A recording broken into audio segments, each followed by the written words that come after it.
Heya Cryptozens. Tonight's show, Weekend Roundup. Now these are all brand new stories that I didn't report on earlier this week. They include unregistered British crypto, Telegram, Tether, Russian adoption, and Zipmex. It's 10 p.m. Pacific. The date is August 26th, 2022. Welcome back to the Crypto Overnighter. My name is Nikodemus, and I'll be your host. The cover model, mascot, and co-host for this podcast is Tex, and together we take a nightly look at the crypto, NFT, and metaverse space and the industry that surrounds it. And keep in mind, nothing in this show should ever be considered financial advice. Monday. Crypto.com is the latest business of the cryptocurrency variety to register with Britain's Financial Conduct Authority. They join a list of 36 others to be given permission to operate within the country. Due to Brexit, the UK is free to consider cryptocurrency and how to license the industry regardless of how the European Union has chosen to handle things. That said, the FCA is starting to be, looks like they're a little toothless in their seeming inability to keep unregistered businesses from cropping up. There are more operating unregistered crypto businesses right now than registered ones. This year, only 7 businesses have gone through the process and gotten the money laundering regulations approval. Included in this list are, of course, Crypto.com, as well as eToro and Uphold. So this is the shocking part to me. UK's FCA maintains a list. This is a list of unregistered crypto businesses still operating in the UK. You can go right now to their website and see this list. It is not a secret. Some people have been on this list for over a year, and they're still continuing to operate and carrying out, quote, crypto asset activity. This is despite not being in compliance with the FCA for anti-money laundering purposes. Most of the firms in crypto trading, or they're in foreign exchange services. Now remember, it was a bit more than a couple of years ago that the new crypto-focused regulations were enacted to allow the FCA to supervise crypto businesses and enforce anti-money laundering and counter-terrorism financing standards. And so businesses were given over a year to submit an application for a temporary license. And keep in mind, failing to adhere to these regulations, continuing to operate, could be a criminal offense. Now, at present, the FCA is somewhat limited. They only register UK-based crypto exchanges for anti-money laundering purposes. They set up a temporary process, as mentioned, in which firms they were already applying for registration so they could keep working. Now, a spokesperson for the FCA said that they were attempting to provide a safe environment for investors as well as supporting innovation, that they're continuing to process registrations for crypto exchanges and service providers, and they would stress the importance of minimum standards. At present, the FCA admits that they don't really have the teeth to tackle the problem head on. So they're keeping tabs on offenders until such time that they do have the needed authority. At present, that's up to the UK Parliament, which controls their regulator processes and determines what the FCA regulates. Tuesday. Pavel Durov is the founder of Telegram, and he teased a bit. He said Telegram could end up with its own marketplace to auction Telegram addresses. Now, fittingly, he posted that message in Telegram on Monday to his personal Telegram group called Durov's Channel. Now, there had been an earlier auction of wallet domains on the Open Network, and the Open Network is a protocol that Durov developed alongside Telegram. Now, his days of being on the Telegram project, those days are behind him. That said, he went on to say that he was, quote, really impressed by the success of the auction Ton recently conducted for their domain wallet names. He went on to say, quote, imagine how successful Telegram with its 700 million users could be if we reserved usernames, group, and channel links for auction. Now, according to Durov, I expect that he would be the one to know, Telegram could do the same thing.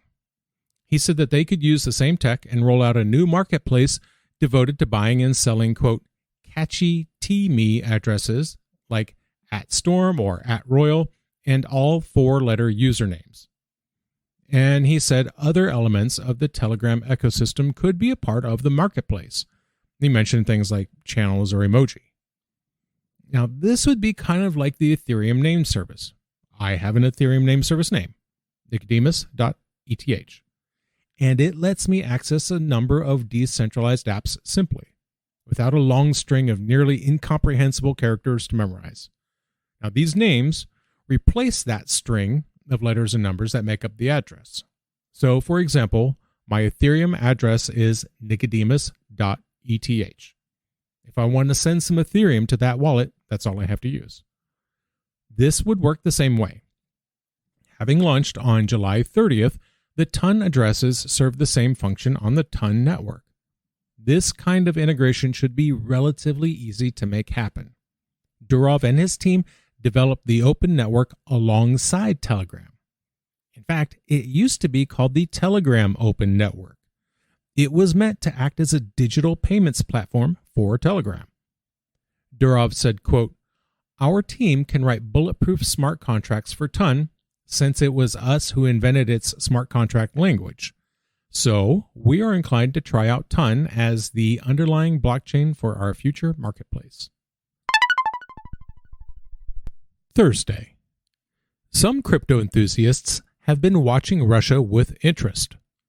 When the invasion of Ukraine began and people started talking sanctions, the subject of Russia and crypto came up a lot. Would Russians be able to sidestep sanctions using crypto? I remember a lot of U.S. politicians and officials were very concerned that stablecoins and crypto were going to be used by the Russian oligarchy to evade the effects of these sanctions. I also remember a number of people were suggesting that this might be a flashpoint, a meaningful point in time where an important event takes place. In this case, that flashpoint would be the adoption of crypto by the Russian people. Clearly, that did not happen. At the time, a lot of us said that it wouldn't happen. In fact, it is all but an impossibility. Now, I pointed out the fact that the Russian GDP is over $1.48 trillion. Right now, the global crypto market cap is around the 1.04 trillion range. There just isn't enough capacity to absorb the entire market cap of Russia. Not yet. Further, it's just too weird for some people. Lots of people, lots of Russians, they just don't understand crypto. That's a big barrier to adoption. Crypto adoption in Russia has never been exactly overwhelming.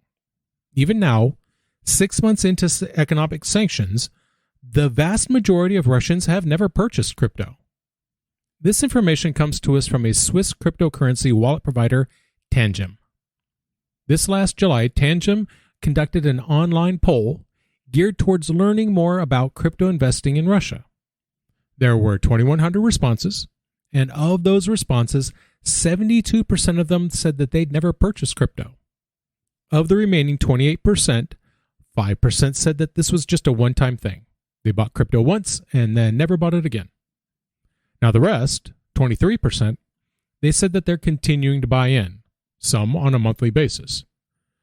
Only 9% of the respondents said that they have negative feelings towards crypto. I'm not sure I buy that. I think that there's certainly some degree of bias involved. Given that this was a poll put out by a crypto firm, I would think that most people wouldn't vote in a crypto poll by a crypto company if they hate crypto. Similarly, I am distrustful of the bias the other way too. 45% that said that they were favorable towards crypto. Again, I think that there's some bias there. Now, one result I do not think is a matter of bias is the question why. Apparently, the ability to earn is a universal goal, because respondents said that the ability to earn was the biggest positive in the crypto space.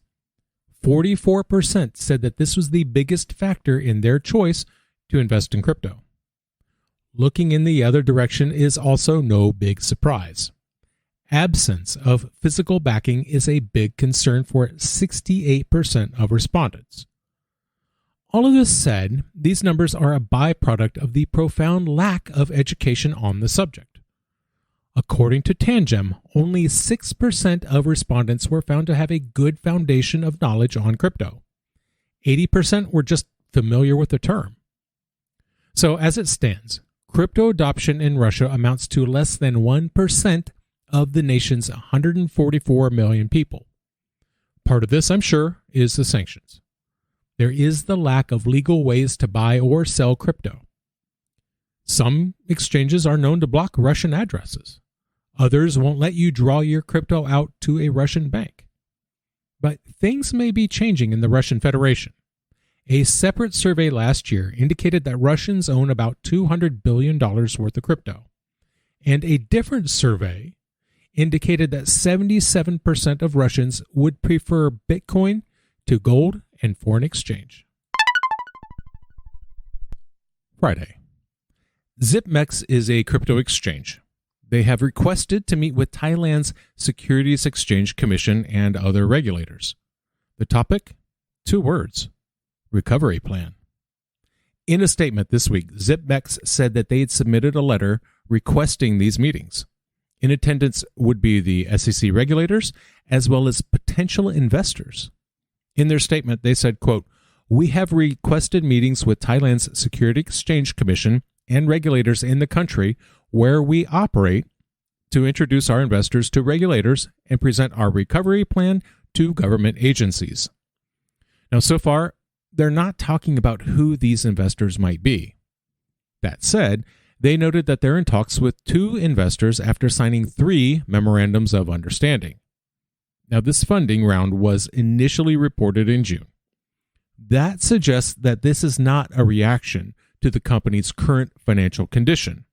Quote, "The investors we have been in discussion with fully understand our potential and also share our vision and mission of developing the digital economy in Thailand and Southeast Asia." Now, out of this funding, they're expecting a valuation of $400 million, with $40 million going to Zipmex. And while Zipmex isn't talking, we do know that Coinbase made an investment in Zipmex earlier this year. Maybe they're one of the investors looking at them now. Now, we reported on this a month or so ago. The Thai SEC set up a hotline. People who'd been impacted by when Zipmex suspended withdrawals were able to report complaints to the SEC via that hotline. And we also reported that they'd gotten more than 3 months of bankruptcy creditor protection. This protection ends on December 2nd, and that gives them a bit of time to come up with their restructuring plan. In the meantime, Zipmex has revealed some progress where their native token is concerned. They're now allowing transfers of their ZMT token between Z wallets and trade wallets. This was just reestablished this week and is a step on the path to getting fully operational. Now, this is just on the website. It does not work on the Zipmex app, not yet. They said, quote, "By resuming the Z wallet service and doing everything possible to resolve the aforementioned problems, I can confirm that we will continue to move forward to resume services to serve our customers effectively and fairly." And that's where we're going to call it for tonight. I want to thank you, my listeners, because when you stop listening, I will stop talking. Take care of yourselves, but take care of each other too. We'll see you tomorrow night.